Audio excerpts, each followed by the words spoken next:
Sekarang lahan kita jaga bareng, tanam bunga pinggir galengan. Musuh tikus punya musuh lagi, burung hantu jaga sampai terang. Panen. Assalamualaikum warahmatullahi wabarakatuh. Sobat Tani yang berbahagia, pada kesempatan siang hari ini kita ngobrol-ngobrol di acara Ngeyup bersama petani padi kita. Beliau adalah Bapak Supardiono dari Desa Karangrecek. Beliau adalah petani khususnya untuk tanaman pangan, khususnya untuk padi. Selamat siang Pak Pardiono. Selamat siang Pak. Pripun kabare? Alhamdulillah sehat nih ya. Terus ini gimana nih produksinya padi untuk saat ini ya?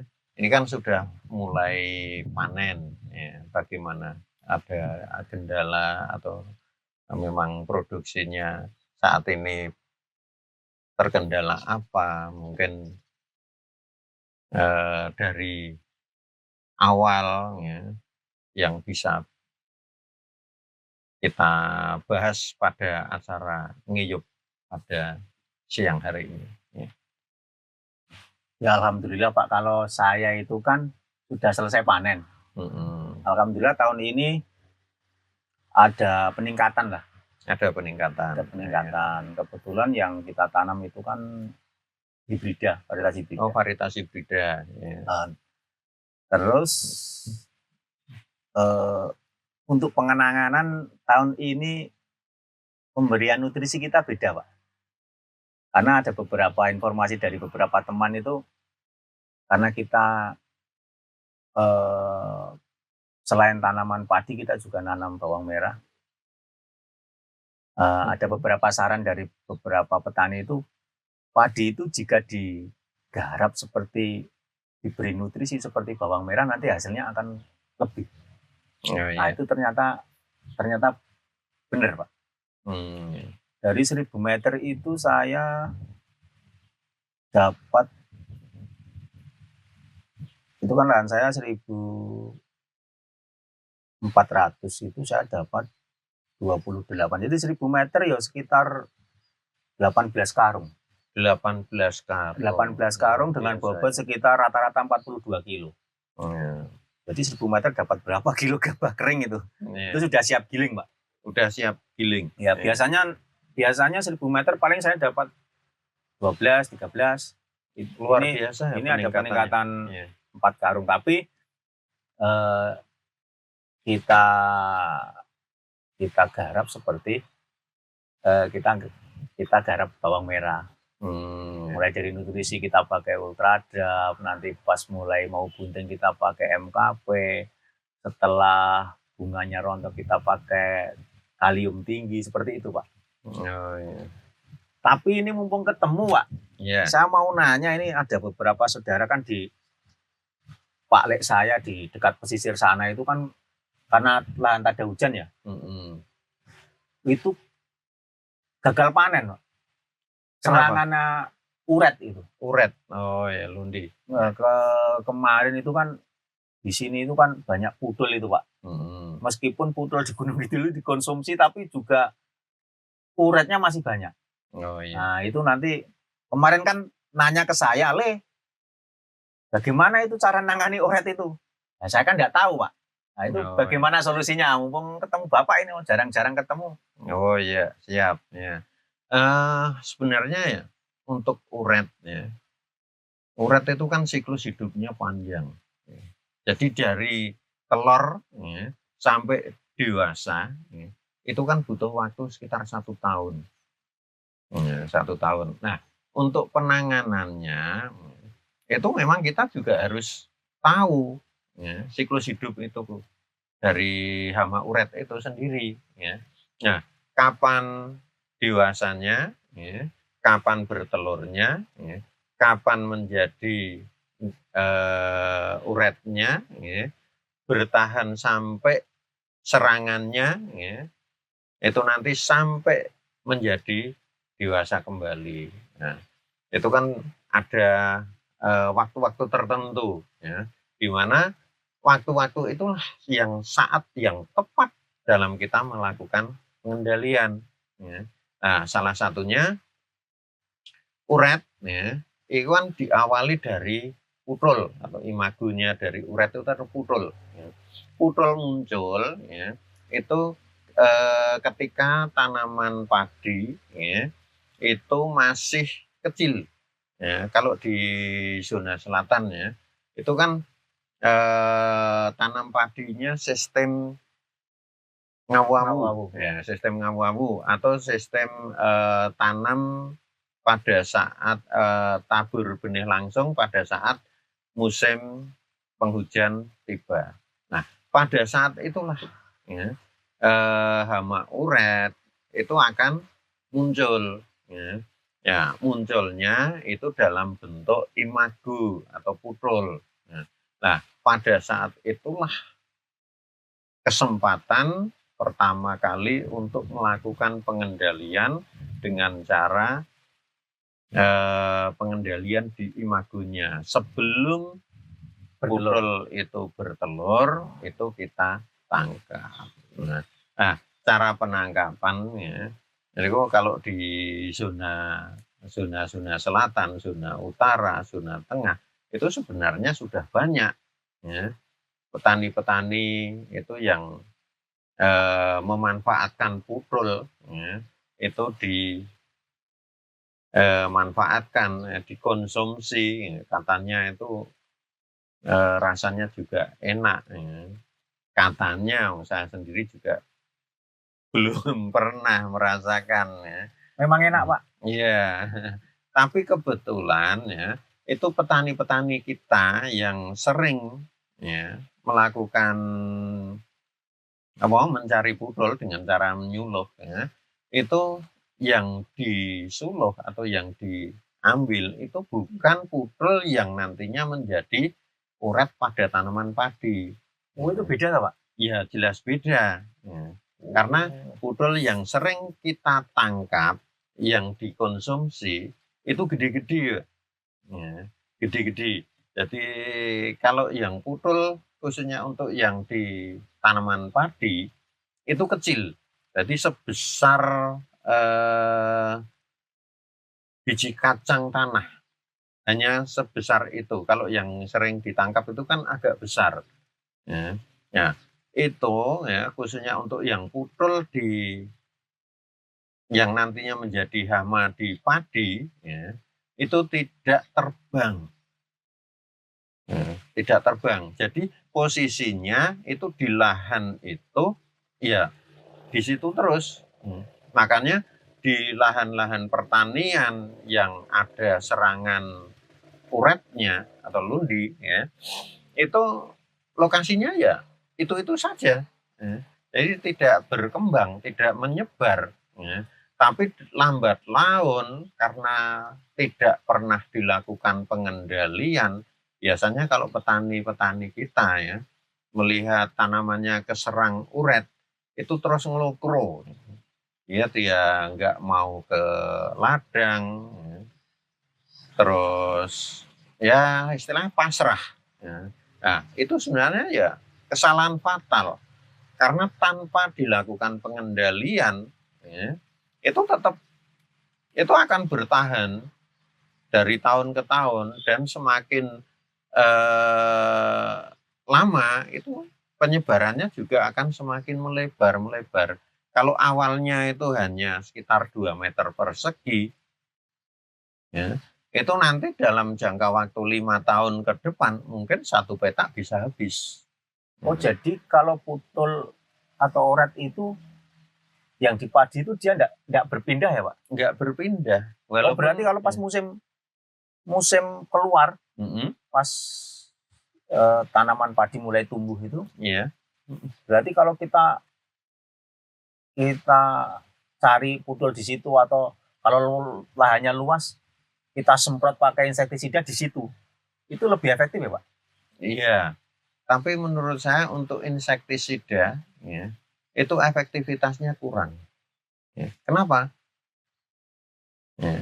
Karena sifat dari insektisida ya, itu kadang petani-petani kita yang ada di zona selatan ya, itu kalau ditanya gimana sudah dilakukan pengendalian, katanya sudah pakai furadan, ya, sudah pakai kurater, ya, sudah pakai diasenon, ya, tapi tidak ada hasilnya. Katanya obatnya yang Bagus. tidak bagus. Tidak manjas istilahnya ya. Nah, terus sebenarnya bukan bukan pestisidanya yang tidak mandi, tidak manjas, tapi karena waktunya yang kurang pas. Ya. Nah, kalau kita mau, ya, tidak perlu kita melakukan penyebaran dengan insektisida ya, yang granul ya. Cukup kita ambilin putrulnya ya. Pada saat itu saja ya, putrul sebelum bertelur diambil ya, berarti udah terputus. Untuk tahun selanjutnya insya Allah itu aman dari serangan putrul, dari serangan uret. Tapi biasanya ya, kalau zona selatan ini di sini rumahnya, ya, itu mau ke ladang, ya, itu kan biasanya juga lumayan jauh. Ya.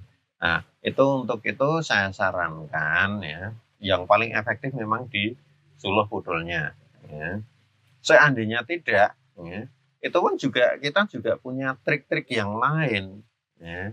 Salah satunya, ya, kita juga bisa membuat trap. Ya. Jadi kita membuat perangkap untuk putrul ya, itu biar bertelur di situ. Karena apa? Yang namanya putrul ya, bertelur ya, itu dia akan di lokasi yang sama, terus dia juga akan memilih tempat untuk bertelur itu juga tempatnya juga yang banyak bahan organiknya. Salah satunya pupuk kandang. Nah, pupuk kandang itu juga bisa kita manfaatkan sebagai trap, ya, sebagai tempat untuk menjadi perangkap. Ini caranya bagaimana, Pak? Nah, di lokasi yang biasa keserang, ya, itu kita taruh pupuk Kandang. Pupuk kandang, ya. Jangan ditebar tapi ditaruh, istilahnya diumbukke ya, kalau istilah orang diumbukke atau dikumpulkan di situ. Ya. Setiap berapa meter kasih, ya. Posisi jangan ditebar tapi diumbuk, ya, ditumpuk. Ya. Ya, itu enggak perlu banyak, kira-kira ya sekitar 1 kilo atau 2 kilo. Taruh. Ya, 1 meter lagi taruh situ. Jangan ditebar. Tujuannya itu untuk bertelur dari putrul. Ya, karena apa? Putrul itu dia bertelur, ya, itu juga punya harapan anaknya itu bisa berkembang. Ya. Kalau di situ bahan organiknya kurang, ya, dia bertelurnya mungkin ya nggak banyak, persentase nggak menetas itu juga nggak banyak. Ya.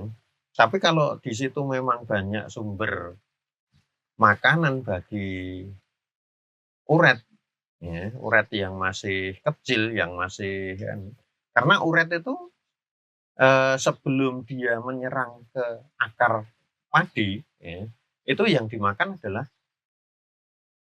bahan organik. Setelah ditaruh itu toh Pak, ini misalnya kita pakai kotoran sapi lah, iya, situ. Nah ini kan nanti musim putrul keluar itu kan biasanya seminggu atau berapa hari lah itu kan ya. Nah itu setelah itu bagaimana nanti? Ya, untuk itu ya setelah putrul itu bertelur di tumpukan pupuk kandang itu nanti, ya, itu nanti setelah tanaman berumur kurang lebih 25 sampai 35 hari, kita panen uret. Panen uret, ya. Ya, yang kita panen di mana? Ya di pupuk itu tadi. Oh berarti pupuknya pupuk itu dibongkar. iya, dibongkar, itu uretnya masih kecil-kecil, nah itu kita ambil. Itu pengendalian lebih efektif juga. Berarti Tapi misalnya kita ambil, ini kan pupuk Pak, mm-mm, masih bentuk pupuk ya. mm-mm. Terus kita ambil, kita pinggirkan lah. Tidak perlu kita pinggirkan. Ya. Tidak perlu kita pinggirkan. Cukup kita bongkar, ada uretnya, kita ambil. Nah, nanti itu jangan langsung ditebar, masih ditumpuk lagi. Kenapa? Mungkin ada pudul yang belum menetas, belum bertelur, atau mungkin telur yang belum menetas. Karena apa? Pudul ya itu ketika musim kalau di Pranoto Mongso ya, itu Mongso Songo ya, itu berhentinya uret itu makan. Ya, Mongso Songo itu uret itu berhenti makan, dia akan masuk jauh ke dalam tanah. Ya, kedalamannya kira-kira berapa? Ya, minimal sekitar 30 cm. Bahkan di kedalaman 70 cm itu kadang kita juga masih menemukan uret di sana. Nah, pada saat itulah uret itu kalau istilahnya berpuasa, ya, berpuasa. Dia tidak makan, ya, dia akan masuk ke dalam tanah, terus membentuk sekitar rumah, ya kayak rumah gitu di dalam tanah, ya, itu membuat ruangan khusus, ya, kecil yang untuk, nah dia akan bertahan di situ sampai nanti di musim penghujan. Itu hebatnya uret. Ya. Dalam bentuk uret, baru nanti akan jadi pudul itu di musim penghujan. Di musim penghujan. Wah, berarti itu puasanya lama ya? Iya, lama. Karena biasanya musim penghujan ya, itu kan di Mongso Limo ya. Mongso Limo. Nah itu kan Mongso Songo ya, ke Mongso Limo itu kan panjang sekali. Ya, 8 bulan. Ya, kurang lebihnya 8 bulan. Nah, memang itu ya. Terus seandainya ya, itu nanti kalau kita sudah bongkar ya, pupuk kandang itu kita bongkar ya, paling tidak kan 2 kali kita lakukan pembongkaran. Setelah dibongkar, kalau memang itu sudah umurnya lebih dari 35 hari tanaman, biasanya itu sudah tidak ada penetasan lagi, ya, itu pupuk itu bisa kita tabur ke tanaman. Ya, jadi tidak kita buang tapi kita tabur di situ. Itu sebagai pupuk. Ya. Terus selain itu ya, itu memang kendalanya ya, itu memang banyak sekali. Ya. Antara yang bertelur di pupuk kandang dengan yang tidak, ya, itu juga mungkin ada yang tidak di pupuk kandang. Nah, biasanya petani kita ya, itu tahu tanamannya keserang itu ketika tanaman sudah berumur kurang lebih 40 hari, kebetulan pas tidak ada hujan ya, beberapa hari, akhirnya tanamannya itu kelihatan menguning, layu, ya, bahkan sampai kering. Nah, biasanya petani kalau sudah tahu tanamannya seperti itu, petani kita itu ngelokro. Dia justru tidak mengendalikan, tapi justru dia tinggal di rumah. Putus asa, Pak. Putus asa. Ya. Nah, itu sebenarnya seharusnya tidak seperti itu. Pada saat itu harusnya dia harus lebih semangat untuk mengendalikan. Karena apa? Kalau kita cabut ya, padinya, kita tangkap uretnya, ya, mungkin itu nanti sudah terputus, tahun depan aman gitu. aman. Tapi kalau tanpa seperti itu, ya, begitu terjadi serangan ngelokro nggak mau ke ladang, ya udah itu akan bertahan sampai bertahun-tahun. Berarti sudah efektif sekali kalau misalnya kita pakai perangkap, kita panen, terus nanti bila mana masih ada terserangan, padinya kita cabut, di bawah padi kan pasti ada. Iya. Nah, itu kita ambil lagi. Iya. Harapannya kan nanti di tahun depan sudah berkurang banyak lah Berkurang istilahnya. banyak atau bersih. Berarti pola seperti itu saja sebenarnya sudah cukup ya Pak? Sudah cukup, tapi biasanya petani mau melakukan itu juga itu tadi, kalau sudah terjadi serangan, Ya lihat tanamannya sudah kering kan ya. Apalagi, apalagi melihat tanaman tetangga itu yang lebih bagus. Itu malah tambah melukis. Biasa Pak, rumput tetangga lebih hijau. Ya, sebenarnya kita menggunakan pestisida pun juga efektif. Yang penting kita tahu, ya, kapan kita melakukan pemberiannya, ya, waktunya, ya, terus dosisnya, ya, terus jenisnya, ya. Jadi kita bisa apa itu kalau istilahnya 6 tepat, ya, tepat waktu, ya, tepat dosis, tepat sasaran, ya, tepat apalagi masih banyak lagi, ya, tepat ya. Ya salah satunya nih, ya, tepat sasaran, ya. Yang kita kendalikan apa? Uret. Ya. Pestisidanya pakai apa? Ya, kita bisa menggunakan yang berbahan aktif 1 karbofuran. Ya. Tapi biasanya petani kita itu juga sudah menggunakan itu, tapi tidak efektif. Kenapa? Ya, setelah banyaknya kita ngobrol dengan petaninya, ya, katanya dalam 1 petak, ya, 1000 meter persegi, petani kita itu menggunakan sekitar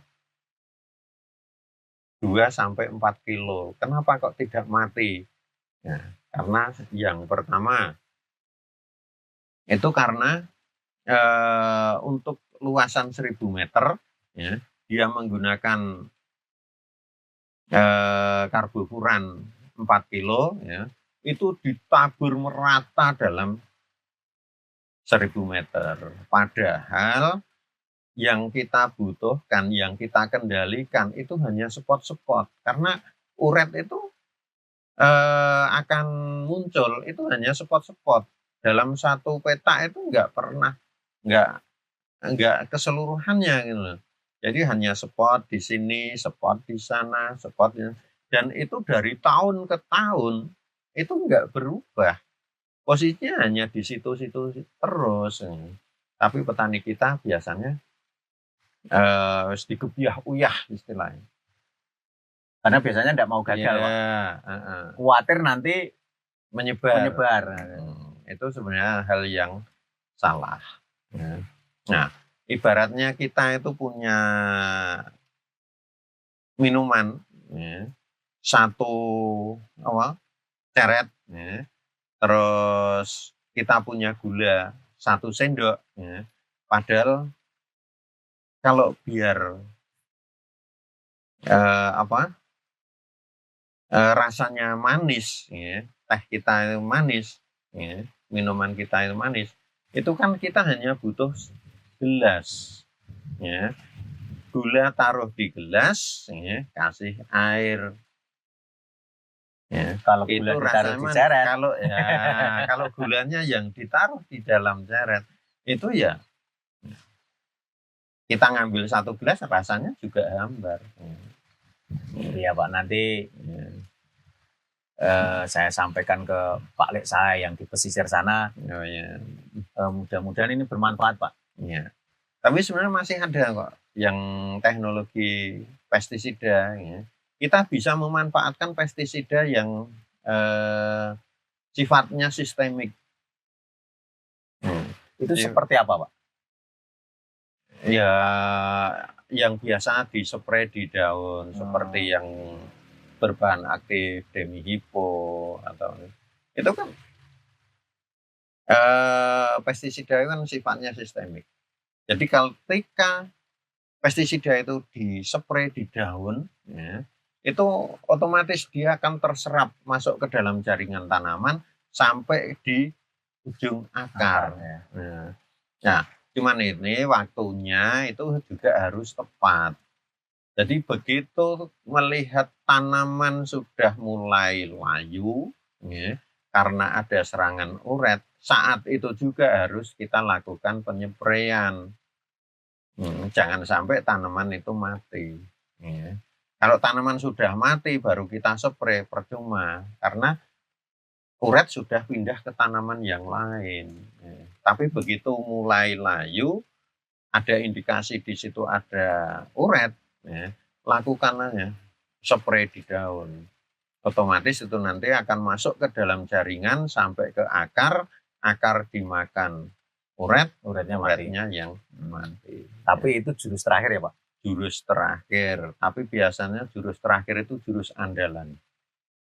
Ya, karena kalau di zona selatan, ya, atau walau yang daerah sini saja, ya, ini yang posisi tanaman di dekat dengan pekarangan, ya, itu kalau petani itu enggak tahu cara pengendaliannya juga sama. Tapi saya kira lebih efektif yang ini Pak, lebih murah, hanya butuh tenaga saja. Iya. Karena biasanya kan pupuk kandang kita punya, nanti biar ditaruh-taruh. Nanti kalau ada waktu, kita umur berapa tadi? Umur 30 ya? Iya, sekitar 25 hari nanti bisa dipanen nanti dicek uretnya. lagi. Terus kalau masih ada serangan, padinya dicabut, Iya. diambil, itu jelas istilahnya kena lah istilahnya. Uretnya jelas kena lah, diambil. Memang untuk pengendalian uret itu kita tidak bisa mengandalkan satu jurus. Jurus yang pertama, ya, itu kalau bisa ya kita lakukan. Tapi kan nggak mungkin ya kita nyuluh pudul kok iso habis total. Enggak. Pasti masih ada yang tersisa. Nah, yang tersisa itu kalau kita sediakan tempat untuk bertelur, dia bertelurnya di situ, kita panen di situ. Kalau ada yang bertelur di tempat yang lain, ketika tanaman kelihatan layu, ya, kita cabut, otomatis itu udah mengurangi. Ya. Nah, jurus terakhir, jurus andalan yang kita spray dengan bahan aktif dimohipo itu kalau ke teknik-teknik yang lain itu tidak dilakukan. Itu kita lakukan dengan itu. Itu akan efektif juga. Iya Pak, nanti saya sampaikan ke saudara-saudara yang di pesisir sana. Semoga tahun depan ini kasusnya tidak terulang lagi lah. Nanti bisa uret ini bisa terkendali sehingga harapannya ya petani bisa panen lah. Amin. Seperti kita yang ada air terus di sawah itu kan jelas uretnya jelas nggak bisa berkembang. Iya, karena uret nggak bisa berenang. Ya. Jadi, sehingga kalau di daerah sawah kan nggak mungkin uret karena dia tidak bisa berenang. Terima kasih, ini ilmunya hebat sekali, nanti saya sampaikan dan insya Allah manfaat Pak. Oh iya, terima kasih Pak Partiono ya. Ya, Sobat Ngeyup, ya, Sobat Tani, ada kesempatan yang hari ini ya kita ngobrol-ngobrol bersama Pak Partiono ya, masalah pengendalian hama uret, ya, hama yang klasik ya, yang selalu muncul di wilayah Gunung Kidul. Ya. Semoga obrolan di acara Ngeyup ini bermanfaat untuk petani-petani kita yang saat ini ya, itu terkendala dengan hama uret. Semoga tahun yang akan datang itu petani-petani kita akan lebih sukses dalam berbudidaya khususnya untuk tanaman padi. Amin. Ya, terima kasih Pak Pardiono dalam kesempatan siang hari ini sudah bisa menemani saya sebagai petugas POPT yang bertugas di wilayah Kapanewon Wonosari. Ya. Semoga itu nanti bisa bermanfaat baik itu untuk saudara-saudara petani kita baik yang ada di wilayah-wilayah yang lain, tidak hanya di wilayah Wonosari. Ya, pada kesempatan siang hari ini mungkin waktu sudah menunjukkan atau waktu sudah cukup ya. Saya kira saya cukupkan sekian. Akhirul kalam. Wassalamualaikum warahmatullahi wabarakatuh.